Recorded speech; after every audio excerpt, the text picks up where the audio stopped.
Welcome back. Our next question comes from Michael Whelan. I beg your pardon. Michael. In the light of all the, I'm the survivor of the industrial schools. In the light of all the inquiries over the last few years, we do not have a Bill of Rights for children, and we still apply the 1847 Beggars Act, designed specifically and used to send children to industrial schools. When are we going to have a referendum or a new constitution? Paddy Coffey. There was an all-party committee that did a lot of work in this area. I'm sure you were following it quite closely. And we were promised a referendum.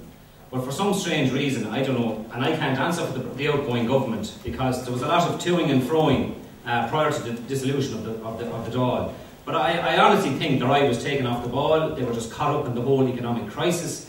But what I can say to you to give you hope is Fine Gael is committed to a referendum on children's rights. It's the least people deserve. It will protect children going forward, because if we haven't done anything but learn the lessons, people like yourself and many others that have suffered at the hands of a state that haven't protected children, it's about time we matured in that area, but we are committed to that referendum that you want. Thank you. Seamus Ryan. Can I also say, Billy, that the Labour Party, and it's in our election manifesto, is committed to holding that referendum also on the children's rights. I think what's happened over the last number of years has shocked each and every one of us in this country. Should never be allowed to happen, and should never be allowed to happen again. But we've got to protect children, and the only way we can do that is through a constitutional referendum on children's rights, and we're committed to holding that within the next year. Thank you very much. I think one of the most shameful episodes in the history of this state was what happened to people in industrial schools and the Magdalene laundries, and I think it was just shameful. And I welcome the fact, because all the opposition parties, Fine Gael, Labour, Sinn Féin, all the parties wanted to get the children's referendum through.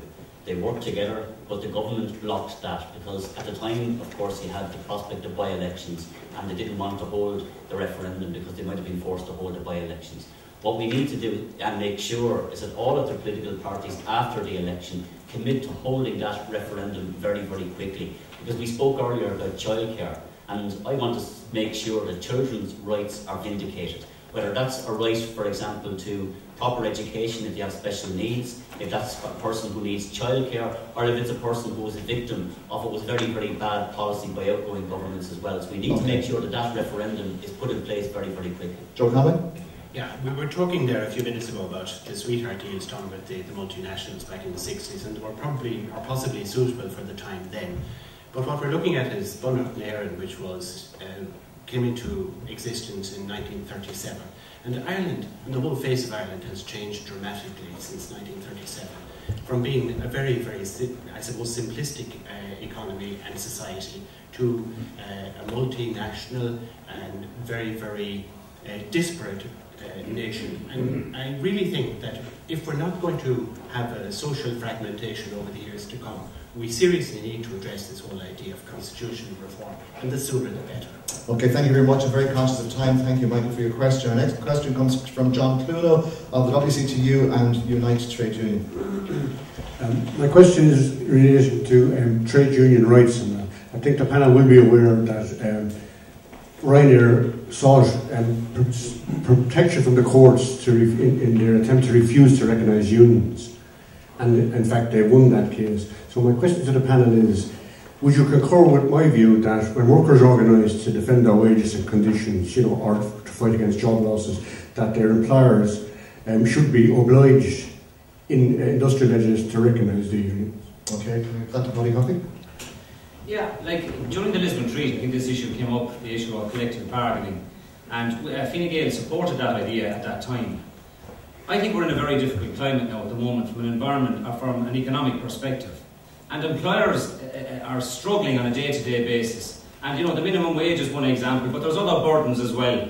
But the two main burdens on employment is the cost of employing people, and also the rates for lower businesses, and also services and energy. They're the main burdens for businesses, especially small businesses.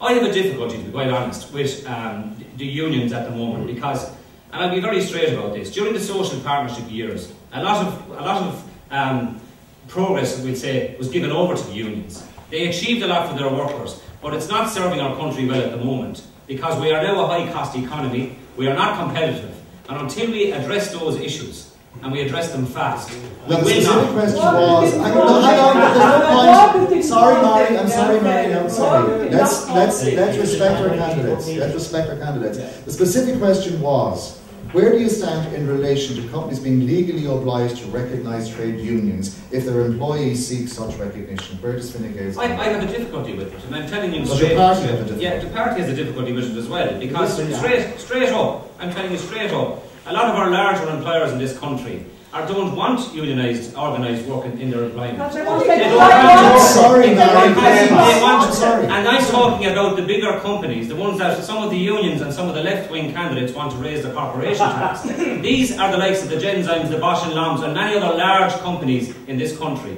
And unless we protect those countries and keep the employment going in them, this could be economic. Ladies and gentlemen, as I said, economic suicide. shouting across one another will achieve nothing. The United Trade Union at the moment, This who are could standing be up. economic. I'm bringing in John Halligan. I'm sorry, David. I'm bringing in John Halligan. John Halligan. John Halligan. Thanks, Billy. First of all, a history of workers' rights throughout the world, from America to the Industrial Revolution, France, England, and the lockouts in Dublin. Remember this, that hundreds of thousands of workers have been imprisoned, shot dead, and murdered for the right to join a trade union.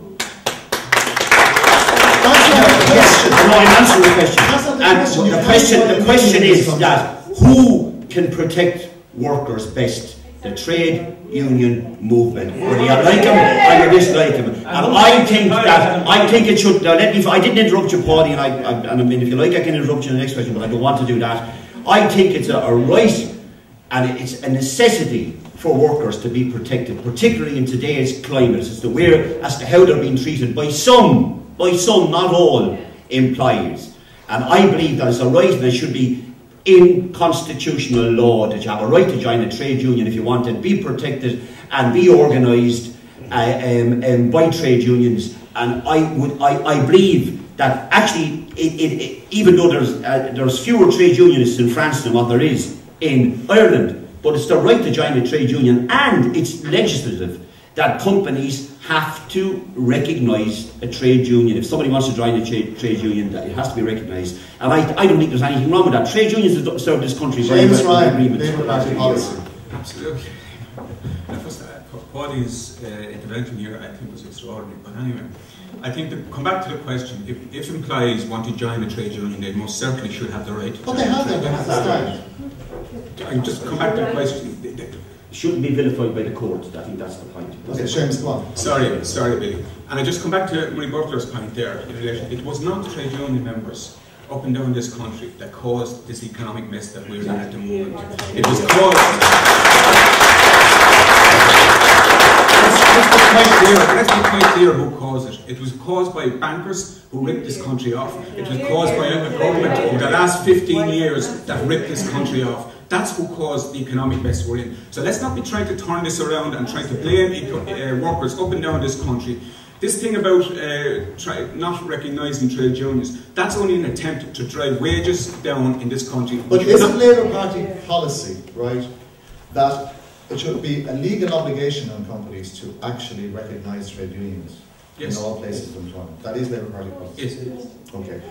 David Cullen. The first point I'd make is this to Paudie, and to all of those who just like to bash trade unions. What are they afraid of?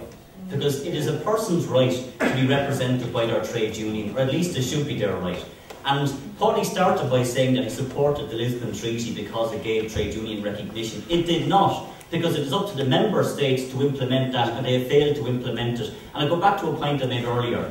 We had workers in Waterford Crystal who were left without their pensions. And who's taking up that fight? The United Trade Union. And if it was not for the trade unions, there would be no court case. So people have a fundamental right to be represented by their trade union. And the question I ask again, who are they afraid of?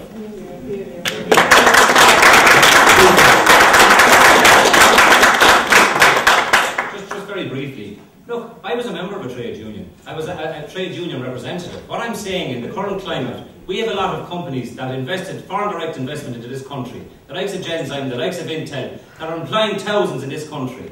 They're employing thousands of good employment in this country, and we want to retain them. We don't want to take any measures that will drive investment or drive those types of jobs out of this country. And that is the situation. Everybody has a right to drive. Okay, we have to take a break. We'll be back with a final batch of questions. Thank you all on the panel and in the audience. We'll be back in 2 minutes.